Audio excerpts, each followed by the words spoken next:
right now. So, ibabato ko na yung POV questions nun. From there, pag-usapan natin siya. Yes. Oo. Ready? Oh. Alright. So, ito na.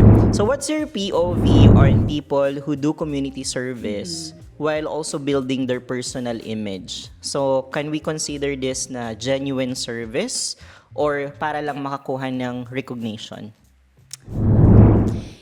Para sa akin, no, being a volunteer can be genuine Okay. and at the same time, highly visible. Mhm. Nasa modern time na kasi tayo, no? Tama. I have been a volunteer for a very long time and I haven't... How many years na ba in general?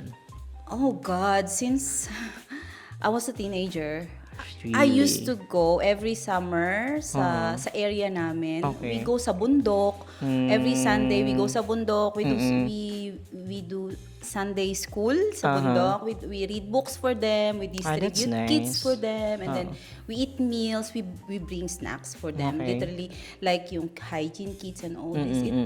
So it's been a long time, but alam mo yung during that time kasi walang social media. Oh yeah, totoo naman. Diba? So, I think na at this stage na meron tayong mga social media, like we can show them what we actually do. It's like modeling. Okay, so parang yung goal mo is to influence the public to parang gawin nyo din to. To actually encourage them and make them aware that etong may needs tayo na ganito.